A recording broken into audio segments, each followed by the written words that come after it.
Hello friends, welcome to economics class. In this video, we will study standard deviation of discrete series.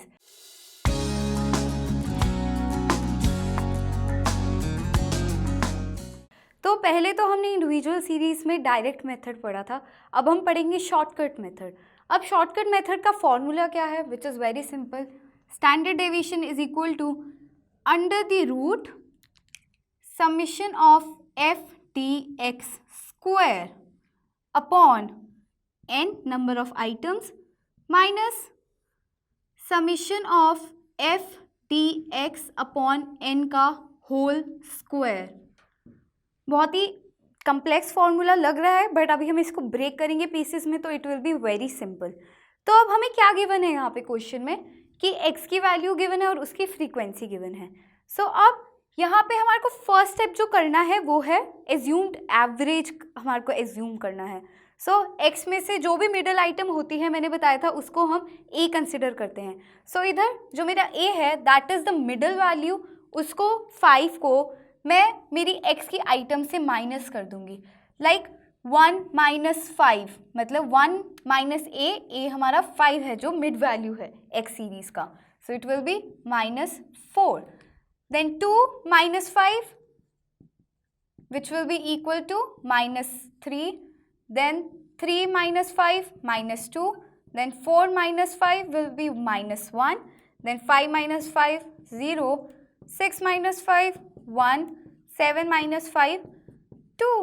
8 minus 5 which will be a +3. So ऐसे करके हमने dx की value निकाल ली है. So अब जो next step है dx square निकालना है.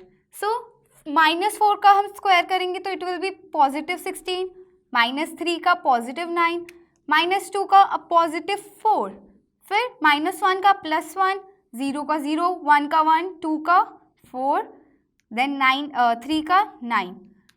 अब ये तो मेरी dx स्क्वायर की वैल्यूज़ आ चुकी हैं. तो हमने क्या फाइंड करा है, dx और फिर dx square.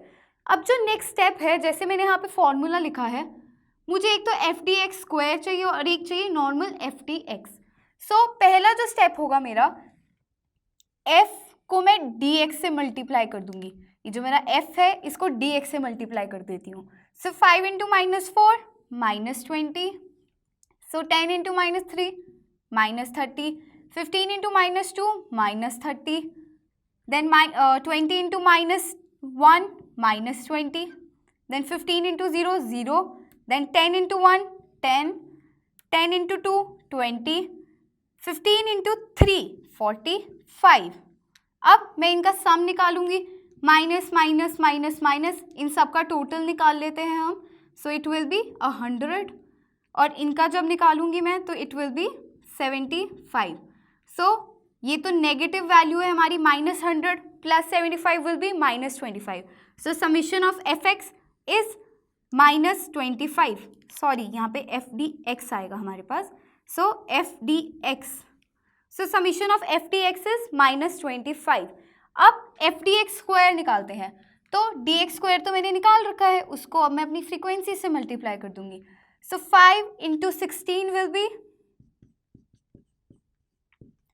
80.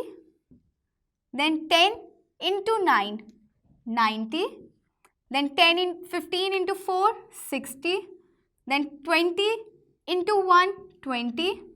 Then 15 into 0 0. 10 into 1 1. 10 into 4 40. And 15 into 9 135. अब इन सब का टोटल कर लेते हैं. एफ डी एक्स स्क्वायर का टोटल आ जाएगा विच विल बी 435. सो मैंने एफ डी एक्स की वैल्यू निकाल ली है स्क्वायर की. देन एफ डी एक्स भी निकाल लिया है, एन भी मैंने निकाल लिया which was 100. Summation of all the frequencies is n. So अब मैं अपने फॉर्मूले में सारी डाल देती हूँ. Standard deviation will be equal to under the root 435 F D X square है जो समेशन उसका 435 बाय n 100 माइनस, अब एफ डी एक्स कितना निकाला था हमने, -25 अपॉन 100. अब ये ब्रैकेट के अंदर है क्योंकि इसका स्क्वायर है. सिंपल, इसको तो हम कर लेते हैं अब कैंसिल, तो ये आ जाएगा हमारा 1/4. Simple. Then standard deviation will be equal to under the root. अब मैं इसको सॉल्व करना चाहूँ तो इजीली कर सकती हूँ, डेसिमल्स प्लेस कर सकती हूँ जीरोस की जगह, सो इट विल बी 4.35। सी हो गया सिंपल।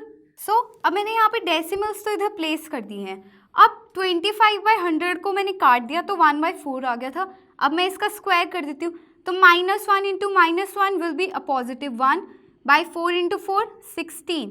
अब मैं अगर इसको और तरीके से लिखना चाहूँ तो मैं 16 डिवाइडेड बाई 100 भी कर सकती हूँ, या तो मैं इसकी जगह ये भी तो लिख सकती हूँ अगर डिविजन करके 0.06। 1 डिवाइडेड बाई 16 कितना आएगा हमारा 0.06।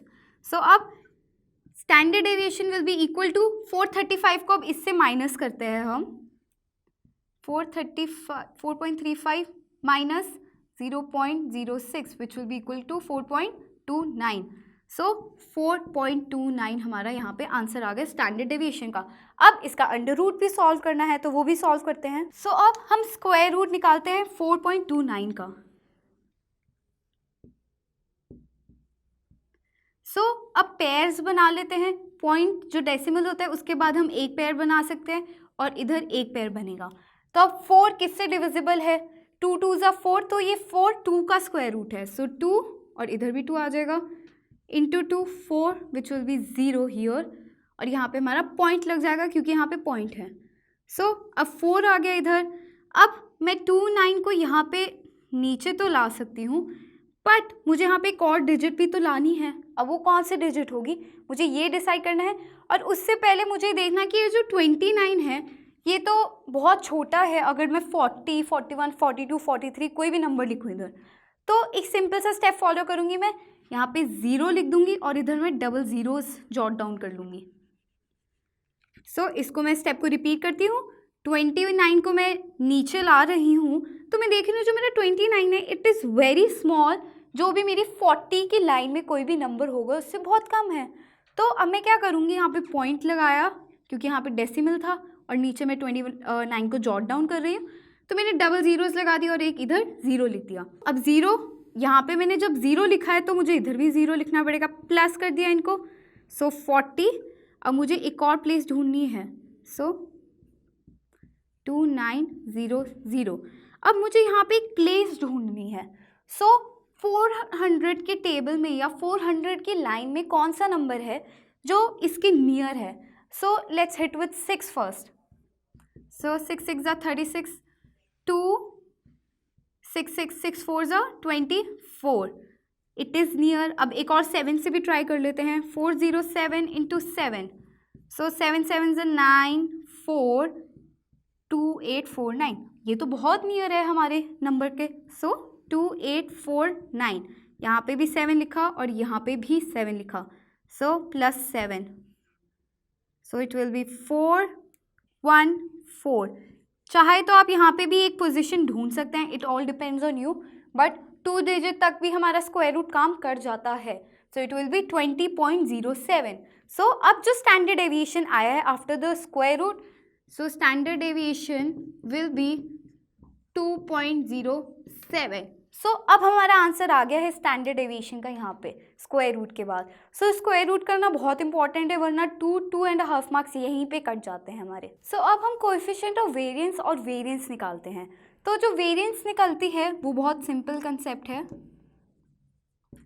जो स्टैंडर्ड डेविएशन है उसका स्क्वायर कर देना है। तो 2.07 का स्क्वायर हमने निकाला था विच वॉज 29। या तो आप क्या कर सकते हो, जो अंडर रूट है 4.29 है ना, तो अब स्क्वायर करना है इसका, तो स्क्वायर के साथ अंडर रूट कट जाता है तो वही सेम आंसर भी आ जाता है।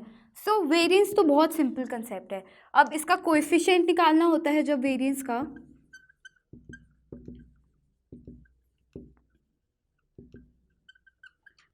तो standard deviation upon mean into 100।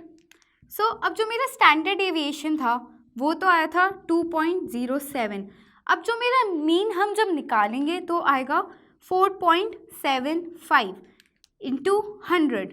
तो उसमें हमने पहले क्या करा था कि हमने मीन नहीं निकाला था, बट अगर जब आप मीन निकालोगे, अगर क्वेश्चन में है नेसेसरी कोएफिशिएंट ऑफ वेरिएंस अगर गिवन है, तो you have to find the mean then.